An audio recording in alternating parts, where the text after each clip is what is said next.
Hello friends, so now we are going to start the topic that is the transport of mineral ions. So in the last lecture we have seen the limitation or objections of transpiration pool. So starting from the last point, that is the transport of mineral ions. So everybody knows that what is minerals. Such minerals play an important role in day-to-day life of plants. So not only in the plants, the minerals play most important role in the human life also. So they most commonly occurring solid, crystalline, solid, crystalline, inorganic materials obtained from Earth's crust.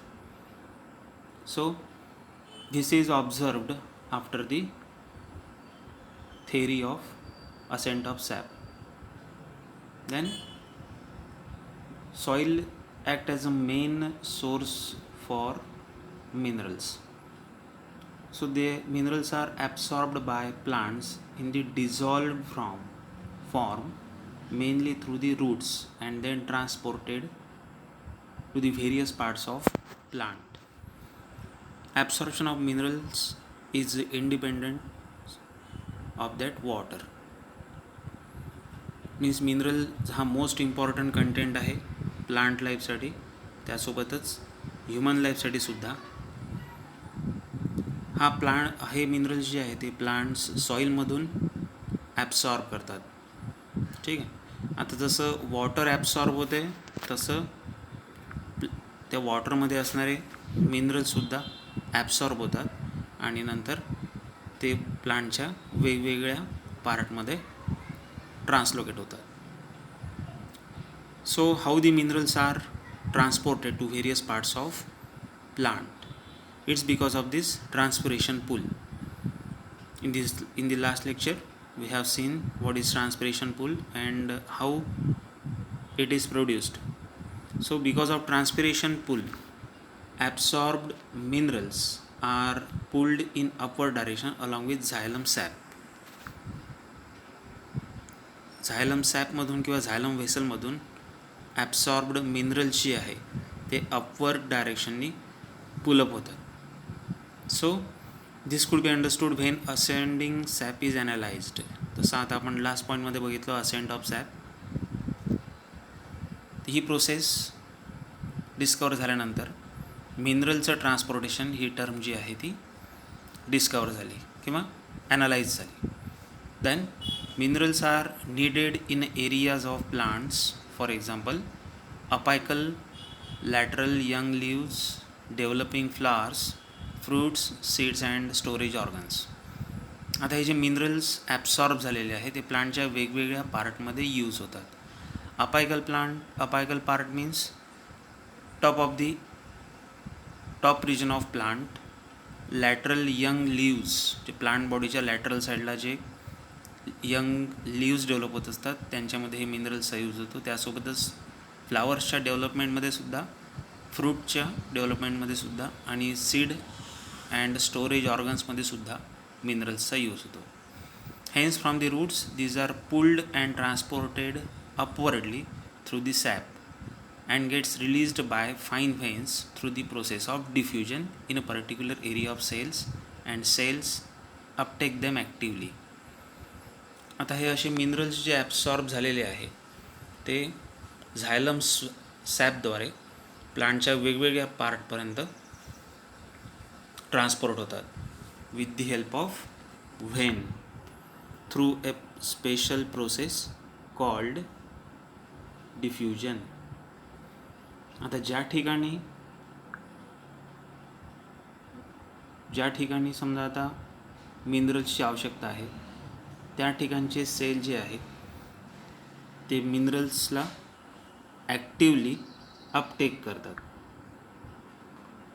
Uptake them actively. Then soil is not just the source of mineral ions but they can be remobilise within the part of plant. फक्त सॉईलच जे आहे तो मिनरलचा एक source नाही आहे, तर प्लांटच्या बॉडीमध्ये असे मिनरल्स जे आहे ते रिमोबिलाइज्ड होत असतात. Mobilised means it's a kind of movement. जसं प्लांटच्या ओल्डर पार्टमध्ये असे मिनरल जे आहे ते स्टोअर असतात. ठीक आहे. आणि अशा वेळेला जेव्हा प्लांटचा ओल्डर पार्ट हा समजा मदर बॉडीपासून डिटॅच होत असेल, तर त्या डिटॅच होणाऱ्या पार्टमध्ये जे काही मिनरल्स असतील ते रिमोबिलाइज होतात, म्हणजे प्लांटमध्ये पुन्हा वापस येतात. फॉर एक्झाम्पल लीफ विल्टिंग, म्हणजे झाडाची पानं जशी गळून पडतात. ठीक आहे. ते पान जेव्हा डिटॅच होत असते मदर बॉडीपासून, तेव्हा त्यामध्ये असलेला जो मिनरल आहे, जे कुठले कंटेंट असतात ते मोबिलाइज्ड म्हणजे रिमोबिलाइज्ड इन टू दी मदर प्लांटमध्ये कन्वर्ट होतात. So most readily mobilised ions like phosphorus, sulphur, nitrogen and potassium हे मोबिलाइज होणारे आयन्स आहे. हे रायटिंगमध्ये घ्यायचं, याला अंडरलाईन करायचं. But the ions from structural components like calcium is not demobilized. Demobilized होणे म्हणजे आता ते प्लांटच्या बाहेर जाणार नाही, तो प्लांटच्या आतमध्येच सॅच्युरेट होईल.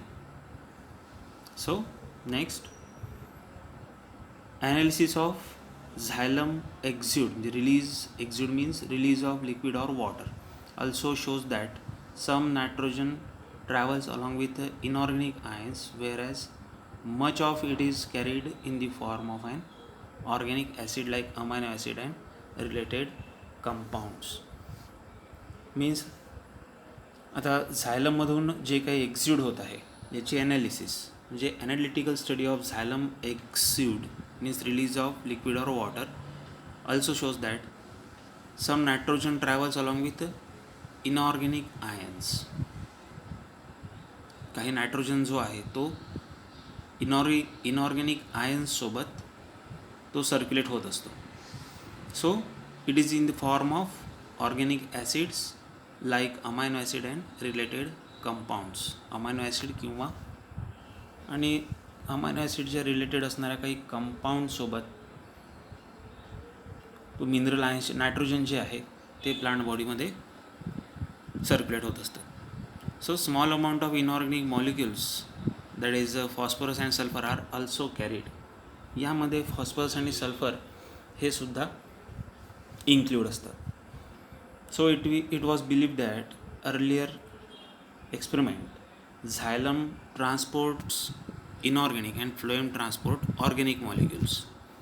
काही एक्सपेरिमेंटमध्ये असं लक्षात आलं आहे की झायलम जो आहे तो इनऑर्गॅनिक आणि फ्लोएम जो आहे तो ऑर्गॅनिक मॉलिक्यूलला ट्रान्सपोर्ट करतो. ठीक आहे. पण आता भले असं काही एक्सपेरिमेंटमध्ये हे लक्षात आलं असेल, पण हे कम्प्लिटली याला आपण करेक्ट म्हणता येणार नाही.